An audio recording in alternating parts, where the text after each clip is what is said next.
The Elisa Lam case, a hotel elevator, a water tank, and a video that terrified the internet. The Cecil Hotel in downtown Los Angeles has a dark history. Built in 1927 as a luxury establishment, it declined over the following decades and became associated with the Skid Row neighborhood it borders.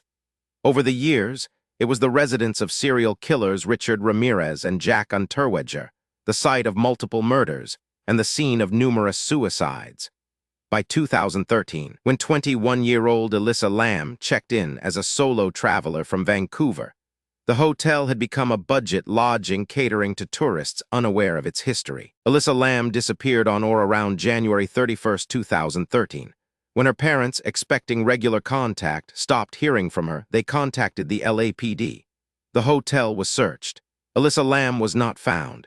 In early February, the LAPD released elevator surveillance footage from the Cecil Hotel, hoping it would jog someone's memory.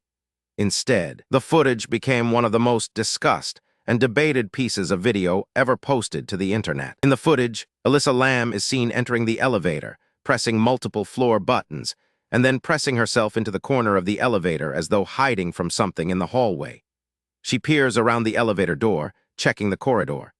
She then steps out of the elevator and begins making unusual hand gestures, sweeping, fluid movements that look almost like she is talking to someone or reaching for something. The elevator doors, which normally close automatically, remain open while she is in the corridor. She re-enters, presses more buttons, and eventually leaves the frame walking down the corridor. 3 weeks after Elisa Lam's disappearance, hotel guests began complaining that the water tasted strange and had low pressure. On February 19th, a maintenance worker was sent to the roof to check the water tanks. He found Elisa Lam's body inside one of the 4,100-gallon water tanks. She was unclothed. All of her clothes were found inside the tank with her. The tank's hatch was closed. Hotel guests had been drinking and bathing in water from that tank for 3 weeks. Most immediately puzzling aspect was access. The rooftop was protected by an alarmed door. The water tanks were 8 feet tall with hatches on top accessible only by ladder. To enter the tank, Elisa Lam would have needed to climb the ladder, open the hatch from outside, climb inside, and then close the hatch after her from the inside. The hatch was found closed.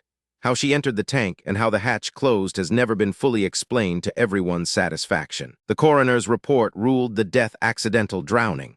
Toxicology found her medications, prescribed for bipolar disorder, at subtherapeutic levels, meaning she likely hadn't been taking them consistently. Investigators concluded she was experiencing a manic or psychotic episode, which would explain the bizarre behavior in the elevator and her subsequent actions. The rooftop door alarm was reportedly non-functional at the time. The hatch may not have been fully closed. Investigation found it could fall partially closed on its own. The case attracted intense online attention, much of it focusing on 2 coincidences that seemed too strange to be accidental. First, an outbreak of tuberculosis in Skid Row during the same period was diagnosed using a test called the Elisa test. Second, a horror film called Dark Water, about a woman found dead in a rooftop water tank, had been released years earlier and had been filmed at a similar hotel. Neither coincidence has any logical connection to the case. Both were seized upon by online communities as evidence of something sinister. Elisa Lam was 21 years old. She was traveling alone across the West Coast, documenting her trip on a Tumblr blog with cheerful photographs and thoughtful text. She was loved. She was missed. Her death was terrible and strange and has never been completely explained to everyone's satisfaction. The elevator footage will continue to disturb people who watch it because something is clearly wrong with the young woman in it, and whatever was wrong with her led to a water tank on the roof of a cursed hotel. The official explanation may be correct. The footage still doesn't feel like it has a satisfying answer.